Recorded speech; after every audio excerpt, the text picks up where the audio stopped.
തിരുവല്ലോമലയിലെ മികച്ച അതിഥി മന്ദിരമായി Anamala home stays. അവധി ദിനത്തിൽ കുട്ടികൾക്കും മുതിർന്നവർക്കും ഉല്ലസിക്കാൻ നീന്തൽക്കുളവും പാർക്കും. പഴമയും പുതുമയും സംഗമിക്കുന്ന ആഫ്രിക്കൻ ടെന്റ് ഉൾപ്പെടെയുള്ള താമസ സൗകര്യങ്ങൾ, അതിഥികൾക്കായി വ്യത്യസ്ത രുചിലോകമൊരുക്കുന്ന തനത് വിഭവങ്ങളും.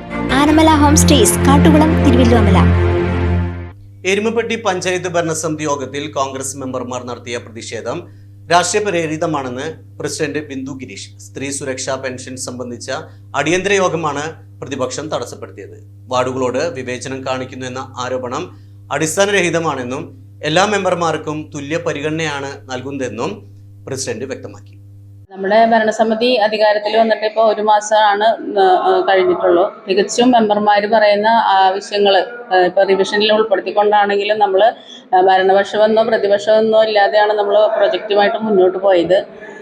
അതുപോലെ തന്നെ ഇവിടെ താൽക്കാലിക ജീവനക്കാർ അവരുടെ ഡ്യൂട്ടി കൃത്യമായിട്ട് ചെയ്യുന്നുണ്ട്. ഏതെങ്കിലും പരാതിയായിട്ട് ഇതുവരെ എൻ്റെ അടുത്തേക്ക് ഇവരാരും വന്നിട്ടില്ല. അപ്പോൾ നമ്മളിപ്പോൾ നിലവിലുള്ള ജീവനക്കാരുടെ പെർഫോമൻസ് പരിശോധിക്കുകയാണെങ്കിൽ തന്നെ നമുക്ക് പരാതിയായിട്ട് ലഭിക്കണം. അപ്പോൾ തികച്ചും രാഷ്ട്രീയപരമായിട്ടുള്ള ഒരു ആരോപണമാണ് അവർ ഉന്നയിച്ചിട്ടുള്ളത്. സ്ത്രീ സുരക്ഷാ പെൻഷൻ അംഗീകാരവുമായി ബന്ധപ്പെട്ടിട്ടുള്ള അടിയന്തര യോഗമാണ് ഇന്ന് പഞ്ചായത്ത് കമ്മിറ്റി വിളിച്ചു ചേർത്തിയത്.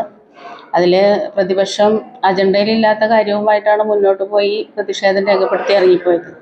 നമ്മുടെ ഗവൺമെൻറ് സ്ത്രീകൾക്കായിട്ട് 35 വയസ്സിനും 60 വയസ്സിനും ഇടയിലുള്ള സ്ത്രീകളുടെ സുരക്ഷാ പെൻഷനുമായി ബന്ധപ്പെട്ടിട്ട് നമ്മൾ ഇന്ന് തന്നെ എൻട്രി ചെയ്ത് അവർക്ക് വെരിഫിക്കേഷൻ കഴിഞ്ഞ് നമ്മളവർക്ക് പാസ്സാക്കുന്ന തരത്തിലുള്ള അജണ്ടയുമായിട്ടാണ് ഇന്ന് പഞ്ചായത്ത് ഭരണസമിതി യോഗം വിളിച്ചു ചേർത്തത്. തികച്ചും അടിസ്ഥാനരഹിതമായിട്ടാണ് ഇന്ന് പ്രതിപക്ഷം പ്രതിഷേധം രേഖപ്പെടുത്തിയിട്ട് ഇറങ്ങിപ്പോയിട്ടുള്ളത്. അതുമാത്രമല്ല, നമ്മുടെ ചർച്ചയിലില്ലാത്ത കാര്യങ്ങളാണ് അവർ പ്രധാനമായും ഇന്ന് ഉന്നയിച്ചത്.